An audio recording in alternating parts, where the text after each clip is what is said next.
My sister stole $10,530 from my 16-year-old son's savings, slapped him when he asked for it back, and my parents defended her. Now she's jobless, on probation, and my family thinks I'm the villain for calling the cops. Hey Reddit, Shane here. I never thought I'd end up writing something like this. But when your own family crosses lines, you didn't think they ever would. You start seeing people differently. What happened to my son, and how far my sister went to cover her tracks? It changed everything.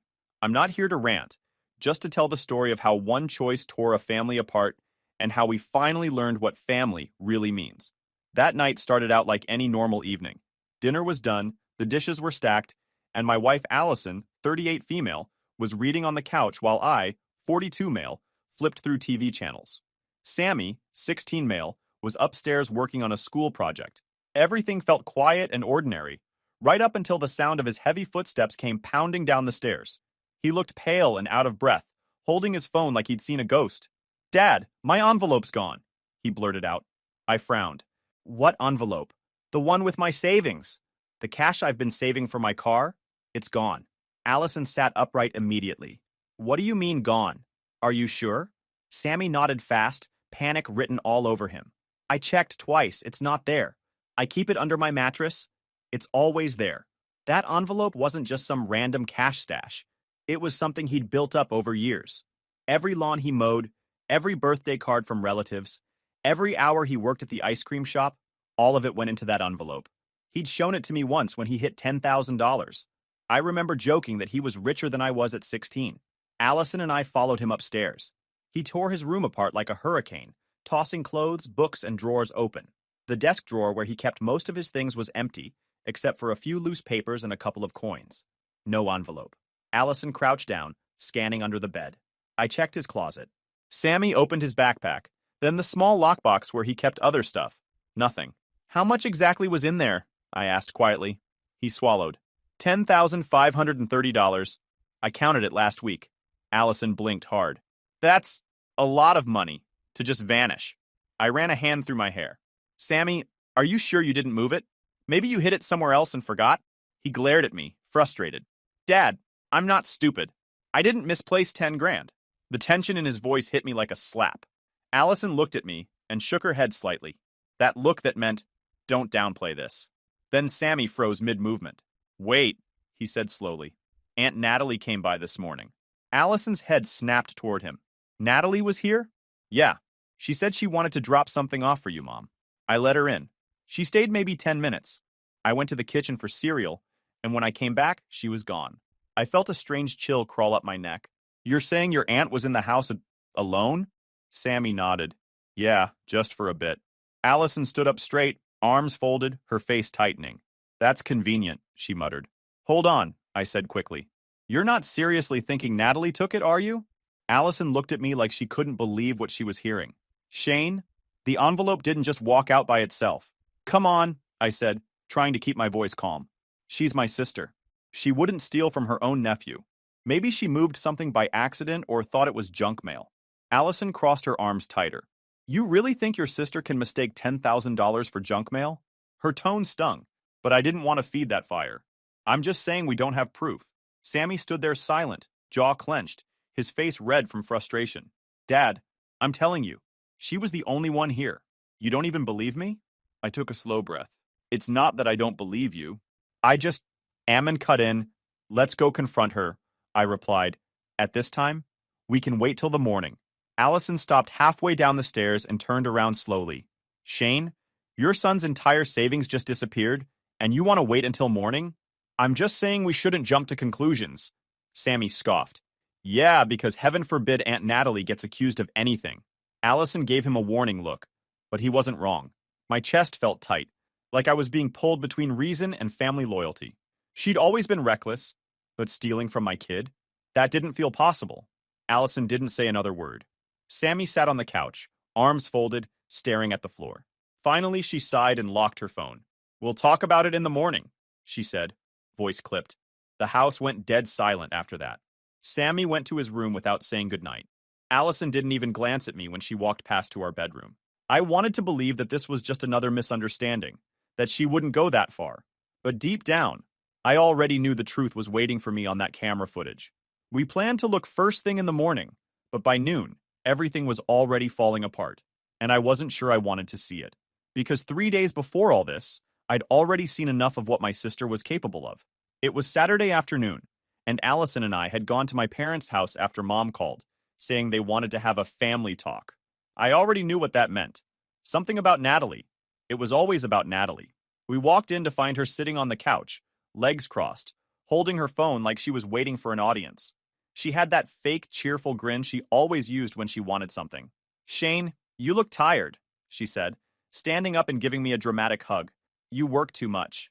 You need to take better care of yourself." Allison gave her a polite smile. "Hi, Natalie." "Oh, hey," Natalie said, barely glancing at her. "Anyway, I've got news. Dad came in from the kitchen with his mug of coffee. You'll want to hear this, son. Your sister's taking a big step for herself." I already felt a headache forming. What kind of step? Natalie pulled up something on her phone and turned the screen toward me. Before and after pictures of plastic surgery transformations. I finally booked a consultation. It's a whole package deal. Nose, chin contouring, and lipo. 15,000 total. Allison's eyebrows shot up. 15,000? Natalie nodded proudly. "Yeah, I deserve it. I've spent my whole life feeling invisible, and I'm done with that. It's not vanity, it's self-care." I looked at her for a moment, trying to keep a straight face. 15 grand to feel visible? Sounds like your wallet's the one that's going to go invisible. She didn't laugh. "You think this is funny? You're the successful one here. You can easily help me out." "Help you out?" I repeated. "As in pay for your surgery?" She rolled her eyes. "Not all of it. Maybe half. You make what, 6 figures? It wouldn't even dent your bank account." Allison immediately spoke up. "Natalie, that's not something we're funding. That's a personal choice, not a necessity." Natalie's smile vanished. "Of course you'd say that," she snapped. "You wouldn't understand what it's like to be compared to other women your whole life. You've always been the put-together wife. You don't get it." Allison didn't flinch. "You're 34 years old, Natalie. If you're comparing yourself to other people, that's not a money issue. That's a mindset." My mom stepped in like she always did, voice dripping with fake calm. "Allison, you don't have to be so harsh. Natalie's been insecure since she was little. You could show some empathy." Allison folded her arms. "Empathy doesn't mean paying for unnecessary surgery." Natalie scoffed and turned to Dad. "See? She's always trying to put me down." Dad sighed, like this was some exhausting debate he'd been dragged into. "Son, you've been blessed in life. Your sister's never asked for much. She just needs a little help. Can't you support her once without making it a big deal?" "Never asked for much?" I almost laughed. "You mean besides the car I lent her that she wrecked, the rent money she never paid back?" Mom waved a hand dismissively. "Those were small mistakes. She's changed now." Natalie leaned forward, her tone turning sharp. "You always act like you're better than me, Shane. I'm not asking for charity. I'm asking for support. Family helps family, remember?" I stared at her for a few seconds before saying flatly, "I'll give you 1,000. That's the most I can do." Her mouth dropped open. 1,000? Are you joking? That won't even cover the consultation and deposit. "Then maybe don't book a surgery you can't afford," Allison said, her tone calm but cutting. Natalie's face turned red. "You're unbelievable. You show off your perfect house, your fancy vacations, and then act broke when someone else needs help. Keep your pity money." She stood up so fast the chair squeaked across the floor. Mom jumped up to comfort her, like she was the one who'd been robbed. I stayed seated, keeping my voice level. "Natalie, this isn't about caring. It's about priorities. I have a son, I'm saving for his future, and you want me to hand over his tuition fund so you can sculpt your nose." She glared at me like I'd just insulted her existence. "You'll regret embarrassing me like this," she said quietly, then stormed out of the room. The front door slammed a second later. The room fell dead silent. My parents exchanged a look I knew too well. That silent judgment, that disappointment aimed right at me instead of her. Dad finally muttered, "You really didn't have to talk to her like that." Mom sighed. "You've always been so cold to your sister. One day when she's gone, you'll realize family is all that matters." Allison exhaled softly and looked at me. "We should go." On the drive home, Allison finally spoke, her voice calm but certain. "Your sister's not going to let this go. You embarrassed her in front of your parents. People like her don't forgive that. They get even." I didn't answer right away. I just gripped the steering wheel a little tighter. "She can be upset all she wants," I said finally. "I'm not paying for her insecurity." Allison turned her head toward the window. "You think it ends there? You know her better than that." I didn't respond, but I knew she was right. Natalie wasn't the type to take no as an answer. She'd find another way to get what she wanted, and 3 days later, I found out exactly how far she'd go. The next morning came faster than I expected. I woke up to the sound of Allison's phone buzzing nonstop. She was already dressed, sitting on the couch with that look that said she'd been up for a while. When I walked in, she didn't even look up. "Shane," she said flatly. I checked the cameras. I froze halfway to the kitchen. She turned the phone toward me. "You should see this." The footage played from the front door camera. It showed Natalie arriving at 9:22 a.m., carrying only her phone. No purse, no bag, nothing. She rang the bell, and a few seconds later, Sammy opened the door. I watched him wave, then walk back toward the kitchen. Natalie stepped inside. The footage jumped ahead 14 minutes. At 9:36, Natalie appeared again, this time holding a red envelope, the same one Sammy used for his car fund. She walked out casually. Allison paused the video. Empty-handed when she came in. Envelope when she left. "You still think this is a misunderstanding?" I didn't answer. My eyes stayed glued to the paused frame. Natalie halfway out the door, the envelope clearly visible under her arm. Sammy's voice came from the stairs. "That's it, right? That's my envelope." Allison nodded, her jaw tightening. "That's it." Sammy stepped closer, fists clenched. "She stole it, Dad." "Just say it." I exhaled slowly. "I'll call her. We'll talk first before we do anything else." Allison shook her head. "Don't call her. Call your parents. Let's see what story they come up with this time." I didn't like the sound of that, but I did it anyway. I dialed Mom first. She picked up on the second ring, her voice chipper as always. "Hi, honey. How's everything?" "Not great," I said. "I need to ask you something. Did Natalie mention coming to our house yesterday?" There was a short silence before she answered. "Oh, yes. She told me she stopped by to drop off something for Allison." "Why?" I kept my tone even. "Because she left with Sammy's envelope, the one he's been saving for his car. It's gone. I have her on camera taking it." Mom didn't sound surprised. "I'm sure there's an explanation, Shane. Maybe she picked up the wrong envelope. Don't start drama over this. You know how she gets." My jaw tightened. "Mom, there's no other envelope that looks like that. She stole it." "Don't use that word," Mom snapped. "You always jump to the worst conclusions about your sister. She's probably planning to bring it back." Then Dad's voice came through the speaker.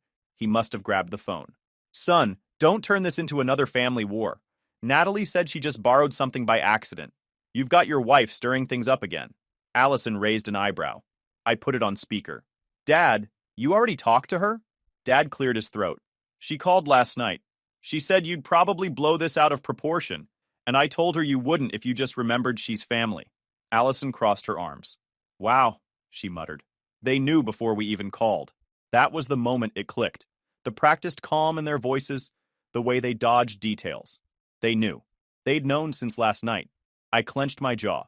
"You're covering for her again. She steals from my kid, and your first reaction is to protect her?"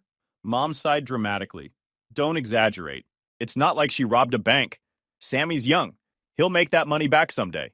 Let it go for the family's sake." Allison stepped closer, her voice cold. "Your grandson worked for that money. You realize your daughter just committed theft, right?" Mom ignored her completely. "Shane, I'm serious. Don't ruin the family over something small. Natalie said she'll stop by tomorrow to clear things up." I ended the call without another word. The room went silent, except for the faint hum of the fridge. Allison looked at me, arms crossed, waiting for me to say something smart or decisive. I had nothing. Sammy broke the silence. "So, Grandma and Grandpa knew? They let her do it?" I nodded slowly. "Seems that way." Allison exhaled sharply. "I told you this would happen. They've been enabling her for years. You're the only one still pretending she's going to change." "I know," I said quietly. She stepped closer, lowering her voice. "We need to confront her in person. No calls, no texts. Face to face. And you need to be clear this time. No soft talking, no excuses." I hesitated for a second, staring at the paused footage again. Natalie's smirk in that frame made my stomach turn. "All right," I said finally. "We'll go tomorrow morning." Sammy was standing near the stairs, arms crossed, his expression colder than I'd ever seen it. "No," he said firmly. "We're not waiting till tomorrow.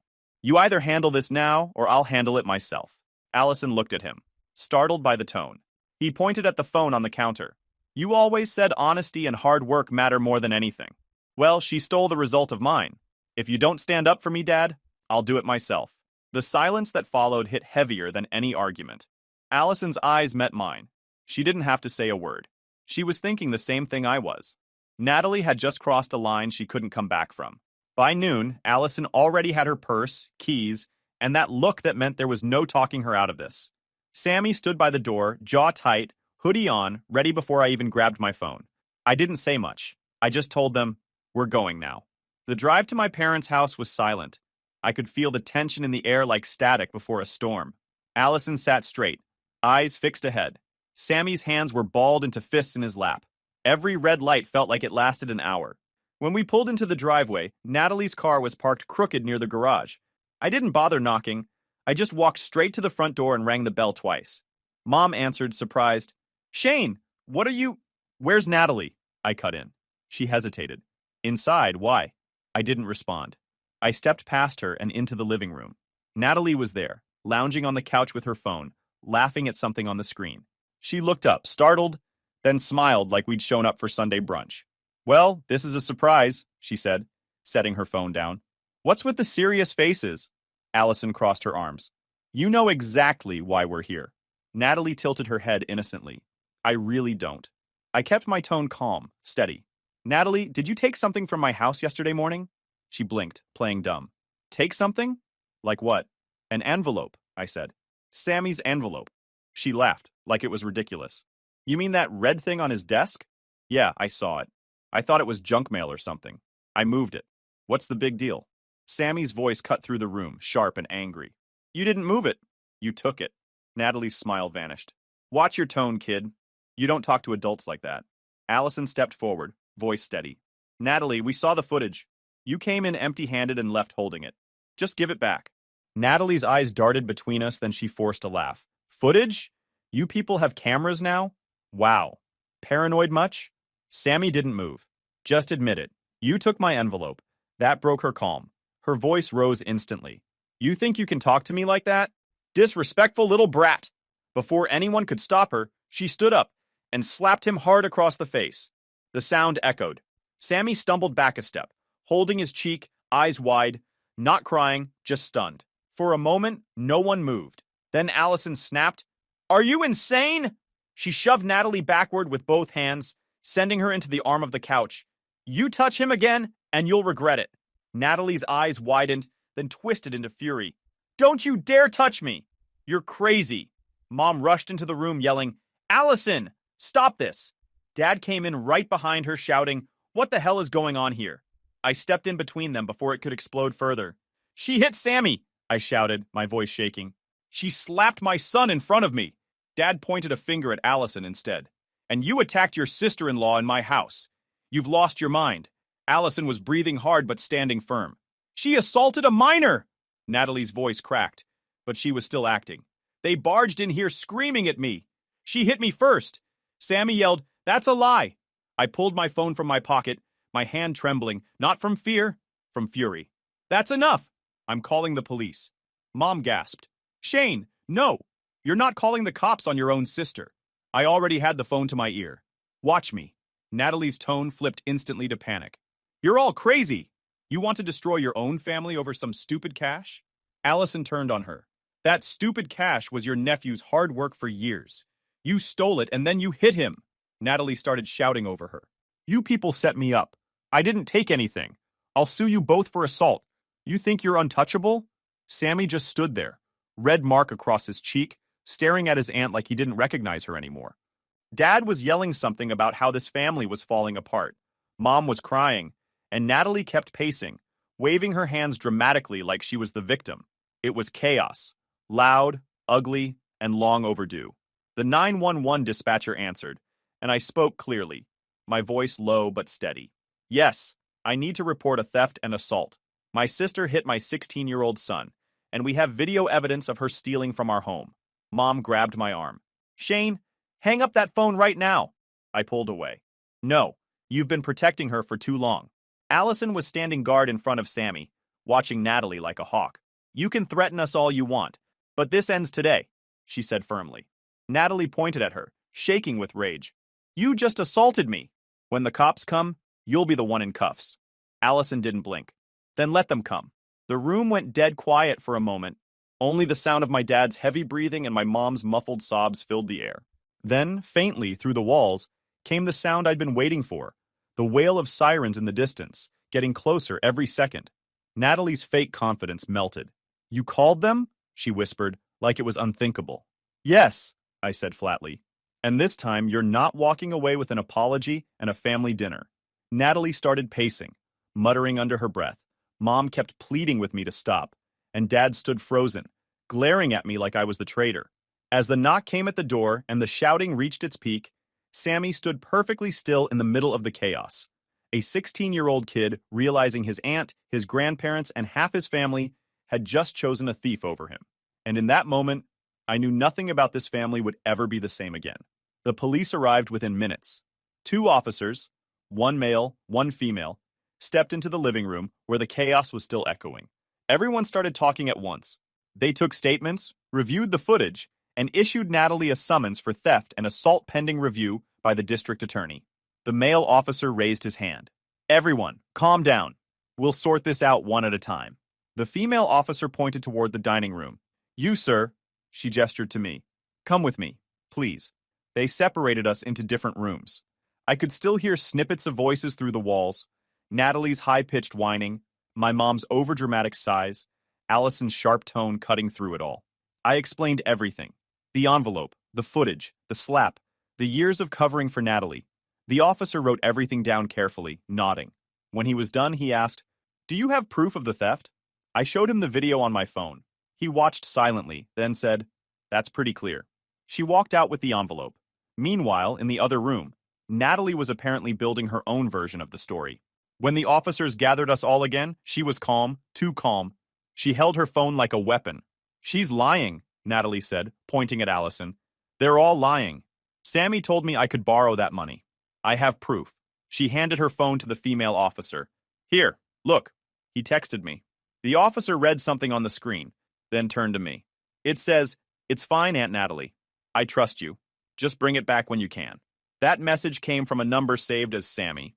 Sammy's mouth dropped open. That's not me. I never said that. Natalie crossed her arms. You did. Maybe you're embarrassed now, but don't lie. Allison's voice shot out like a blade. That's a fake text. Anyone can change a contact name and text themselves. The officer frowned. Do you have Sammy's actual number? Yes, I said immediately, pulling out my phone. Check the last 4 digits. They won't match. They checked. The numbers didn't match. Natalie's confident expression cracked for a second, but Mom jumped in before she could lose control. Wait, maybe Sammy has another number. You know how kids are. Natalie wouldn't lie about that. Dad nodded quickly. Exactly. She's not some criminal. This whole thing is being blown out of proportion. Allison laughed bitterly. You two really can't help yourselves, can you? You're covering for her again. Natalie put on her wounded face. I made a mistake taking it without asking, okay? But I didn't steal anything. I thought it was fine. I didn't know he was saving for something important. Sammy spoke up, his voice shaking with anger. You hit me. You stole from me. Stop lying. The officer sighed. All right, that's enough. This will need to be sorted formally. Mr. Barker, he looked at me. Do you want to press charges for theft? I looked at Allison, then at Sammy. My son's cheek was still red. That was all the answer I needed. Yes, I said. I'm filing a report. Her mom gasped like I'd just confessed to murder. Shane, you can't do that. She's your sister. She's a thief, I said flatly. And she hit my kid. Family or not, that's where it ends. Natalie's eyes widened. You're actually pressing charges? You'll ruin me. You ruined yourself, Allison shot back. The officers gathered the footage, my statement, and took photos of Sammy's face. Natalie was told not to contact us until the investigation moved forward. She stormed off, muttering threats as Mom followed, still sobbing about how we'd regret this. 2 days later, I got an email from one of Natalie's old coworkers. He said word was spreading around the office. HR had started an internal audit, and Natalie's name was showing up in the reports. Some funds were missing, and people were whispering that she was the main suspect. I didn't want to believe it at first, but the pattern fit too well. Theft at home, now money disappearing at work. It wasn't bad luck. It was who she'd become. I didn't want to believe it at first, but the pattern fit too well. Theft at home, now money disappearing at work. It wasn't bad luck. It was who she'd become. Allison was standing in the doorway, watching me. What now? She asked. She's under investigation at work, I said. Embezzlement. Apparently, it's not just Sammy's money she's been taking. Allison shook her head slowly. Of course she is. But Natalie wasn't done. That night, a notification popped up on my phone. An email from a law firm. A few days later, Natalie's lawyer started pushing a complaint about Allison attacking her without cause. It never made it to a real lawsuit, just a police referral for review. Allison read over my shoulder and laughed. She hit our son and stole from him, and I'm the one being sued? This woman's delusional. She's desperate, I said quietly, and dangerous. The next few days turned into chaos again. My phone wouldn't stop ringing. Aunts, uncles, cousins. Everyone had an opinion. Most of them didn't even know the truth. Sammy walked into the kitchen quietly and asked, "Are we really going to court?" "Yes," I said. "And this time there's no way out for her." Allison reached across the table and squeezed my hand. Good, because people like her only learn when the consequences finally catch up. I looked at both of them, then at the stack of evidence on the table. This time, I said firmly, she's not getting away with it. 6 months later, after endless paperwork, statements, and court dates being pushed back, we finally sat in a packed courtroom. The air felt heavier than I expected. Months of waiting had built up to this moment. Natalie sat at the defendant's table, looking smaller than usual, her hair perfectly styled but her face pale. My parents sat right behind her, stiff and cold, refusing to even glance my way. Allison sat next to me, calm as ever, her hands folded over a stack of documents. Sammy was behind us, quiet, watching everything like he was trying to memorize it. When the judge entered, everyone stood. The sound of the gavel echoed through the room, and the trial began. Natalie's lawyer started strong, his tone full of fake sympathy. "Your Honor, my client, Miss Barker, deeply regrets this misunderstanding. She believed her nephew gave her permission to borrow the funds in question. She has also been a victim of physical assault by her sister-in-law, who attacked her without provocation." I could feel Allison roll her eyes next to me. The lawyer continued, showing the fake text message. "Here is a message from Sammy saying, 'It's fine, Aunt Natalie. I trust you.'" Clearly, there was no intent to steal. Sammy shook his head in disbelief. Our lawyer stood and said, "Your Honor, we'll prove that message came from a fake number registered under a texting app. It's fraud on top of theft." Then it was our turn. Our attorney walked to the center of the room and set up a small monitor. "This," he said, "is the security footage from the Barkers' front door camera." He pressed play. The video filled the screen. Natalie walking in empty-handed. Natalie walking out 14 minutes later, holding the red envelope. The same one Sammy had kept under his mattress. You could hear whispers from the gallery. Even the judge leaned forward. Our lawyer continued. "Ms. Barker initially denied taking anything, then claimed she had permission, and when caught, produced falsified evidence. That's not a misunderstanding. That's manipulation." He handed over the printed phone records. "These are the actual logs from Sammy Barker's carrier. The number used in the supposed message doesn't match. It's a third-party app. The timestamp was created an hour after police arrived at the defendant's home." Natalie's face went red, but our lawyer wasn't done. "And finally," he said, pulling another paper from his folder, "we've obtained a copy of an internal investigation from Ms. Barker's employer, confirming she's also being disciplined for misappropriation of company funds.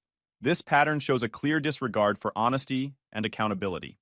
The judge, a stern woman with glasses low on her nose, looked directly at Natalie. "Is this true? Are you also under investigation at your workplace?" Natalie's lawyer tried to interject, but the judge held up her hand.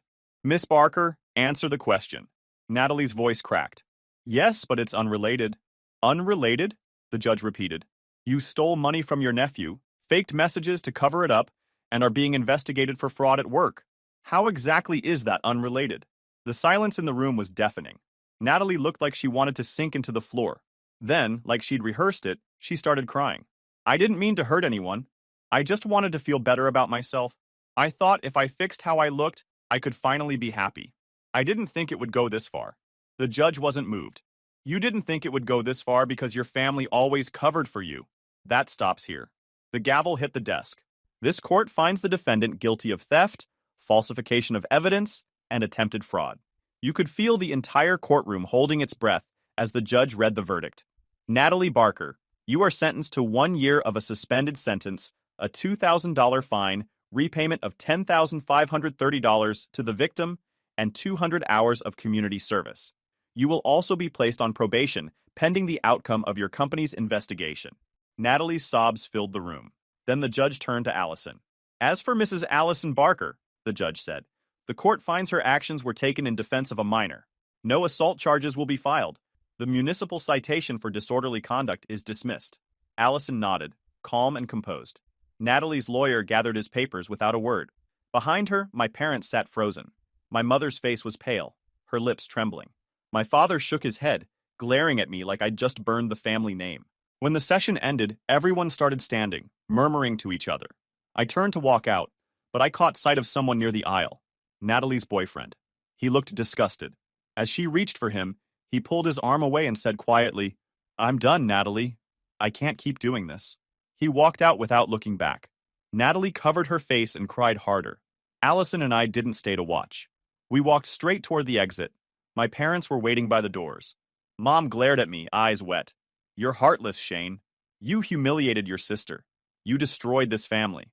Dad added, "You could have handled this privately. You're no son of mine." Allison stopped beside me, looked them dead in the eyes and said, "He protected his son. Something neither of you ever did today." Mom gasped, clutching her purse like Allison had slapped her. We walked out without another word. A year has passed since that day in court, but some memories don't fade no matter how much time you put between them. The shouting, the gavel hitting, my parents' faces, it all still plays like a clip on repeat in the back of my head. But life moved on, whether we were ready or not. Sammy turned 17 a few months ago. He's different now, more cautious, more grown up than a kid his age should have to be. After the court mess, Allison and I opened a proper bank account for him. Every paycheck from his weekend job goes straight there now. He checks it every week like clockwork, proud of every dollar. "Not keeping it in an envelope this time," he said once with a half smile. "Too risky." He's saving for the same thing, a car. But there's a maturity in him that wasn't there before. What happened taught him more about trust and boundaries than I ever could have. I hate that it came at that cost. But at least he learned. As for Natalie, she finally paid back every cent. The court made sure of that. She lost her job not long after the trial when the company's investigation confirmed the fraud case. From what I heard, she got caught transferring small amounts from the company's client fund into her personal account. She avoided jail again because of probation, but her career in finance was done for good. Now she works part-time at a salon downtown, sweeping floors and booking appointments. Someone told me she still tries to act like the victim, saying I ruined her life over a family misunderstanding. Some people believe her. Others know better. Mom and Dad, though, they've picked their side and never looked back. They moved into a smaller place after Dad retired. Every holiday, every family event, the invites stop at Natalie plus guest. Not once have they reached out to me or Allison. I've sent messages on birthdays, tried calling twice, but all I get is silence. To them, I'll always be the son who destroyed his sister's future. Last month, I ran into Mom at the grocery store. I didn't even notice her at first. I was in the produce section comparing prices on apples. When I looked up, she was a few feet away, holding a basket. We locked eyes for half a second. She froze like she didn't expect me to be real. "Mom," I said quietly. She hesitated, then turned her cart around and walked away without a word. Not a hello, not even a nod. Just gone. I stood there for a minute, pretending to check the fruit like it didn't sting. But it did. Seeing your own mother treat you like a stranger, it hits different. That night, Allison reached over, brushing crumbs off the table. "We didn't lose family," she said quietly. "We lost the people pretending to be one." Her words hung in the air for a moment. I looked at her, then at Sammy, and something eased inside me. For the first time in a long time, there was peace. No phone calls, no arguments, no pretending everything was fine. Just us. Sammy smiled faintly. "Feels better this way?" he said. And he was right. It did. After dinner, we stayed at the table longer than usual, just talking. Not about money or court or family, but about normal stuff. School, work, plans for the summer. It felt simple again. Real. When Sammy went upstairs, Allison and I sat in silence for a while, just listening to the quiet hum of the house. "We finally got our life back," she said softly. "Yeah," I said, glancing toward the stairs. "And this time, no one's taking it away." For the first time in years, I believed that. YouTube just dropped this new hype feature. If you're hooked on this story, smash that hype button. It tells YouTube this video deserves to blow up, and it keeps even crazier stories coming your way.